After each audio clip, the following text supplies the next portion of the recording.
ప్రస్తుతం రైతులు ఆధునికత వైపు చూస్తూ ఆధునిక యంత్రాలను తీసుకొస్తూ వినూత్న రీతిలో వ్యవసాయాన్ని చేస్తున్నారు.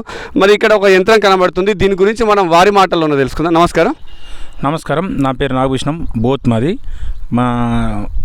మారుతున్న టెక్నాలజీ ప్రకారం మనం కూడా మారాలనే ఉద్దేశంతో రైతులు కూడా కూలీల కొరత విపరీతంగా ఉన్నందున అందరూ ఉపాధి హామీకి వెళ్తున్నారు. పత్తి పెట్టడానికి 600, 700 అంటున్నారు. కావున దీన్ని మన ఆదిలాబాద్ దగ్గర డోంగరాంగం దగ్గర అక్కడ అగ్రికల్చర్ ఇంప్లిమెంట్ ఒక షాప్ ఉంది, దాని నుంచి తీసుకురావడం జరిగింది. ఇక్కడ బోత్లో వెంకటేష్ షాప్ కూడా ఉంది, దాంట్లో కూడా దొరుకుతాయని అన్నారు.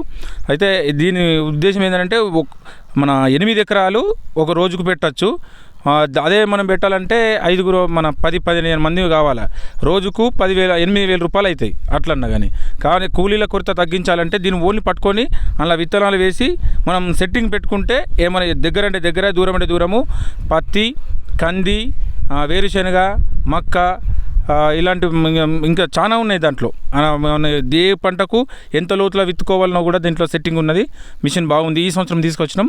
ఒకవేళ ఇది మంచిగా ఉంటే ఇంకొకటి కూడా తీసుకొచ్చి నెక్స్ట్ సంవత్సరం వీటితో చేయాలని నిర్ణయించుకున్నాం. దీని విలువ ఎంత ఉండొచ్చు? దీని కాస్ట్ వచ్చేసి 6,800 నుంచి 8,000 దాకా ఉన్నది. అంటే 3,000 కూడా ఉన్నది, కానీ కొంచెం స్టాండర్డ్ ఉన్నది కాబట్టి ఇది 6,800 ఇచ్చింది మాకు. 8,000 దాకా కూడా ఉన్నాయని మార్కెట్లో తెలిసింది సార్. మీరు ఇప్పటి వరకు దీన్ని విత్తిండ్రు కదా పత్తి, మరి రైతులకు ఏ విధమైనటువంటి సలహా ఇవ్వచ్చు? మరి ఏం లేదు, ఇప్పుడు వంగి పెట్టాలంటే నడుమును వస్తుంది. ఇది పట్టుకొని కొంచెం నడిస్తే కొంచెము ఈజీగా ఉంటుంది. ఇద్దరు ఉన్నారనుకోండి, ఒకళ్ళు రిలాక్సేషన్గా ఉండొచ్చు, పట్టుకొని ఈజీగా వెళ్ళొచ్చు అన్నట్టు. ఏ ప్రాబ్లం లేదు దీంతో. రైతుల కొరత ప్రభావంతోనే ఇది తీసుకొచ్చారు. రైతు కూలీలో అసలు దొరకట్లేదు. కూలీలతో ఇప్పుడు ఒక్కొక్కలకు 500 రూపాయలు అంటున్నారు. ఇది పెట్టాలంటే 4 ఉన్నా 2,000. ఇది మనం ఇది 3 రోజులు పెట్టుకున్నాం అనుకో దీని కాస్ట్ కూడా వెళ్ళిపోతుంది ఈజీగా. మీరు ఇంత ముందు అన్నట్లు కందులు కానీ, మక్కలు కానీ, సోయా కూడా. సోయా అంటే అది మిషన్ తోటి పెట్టుకోబడుతుంది. అంటే సాలు వేసే పద్ధతి ఉంటుంది చూడండి. మక్క కూడా పెట్టుకోవచ్చు, అంటే డిస్టెన్స్ ఒకటే తీరు రావాలని అనుకుంటే పెట్టుకోవచ్చు.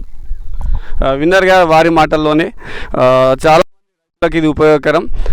ఆదిలాబాద్ జిల్లాలో కూడా ఇది లభ్యమవుతుంది.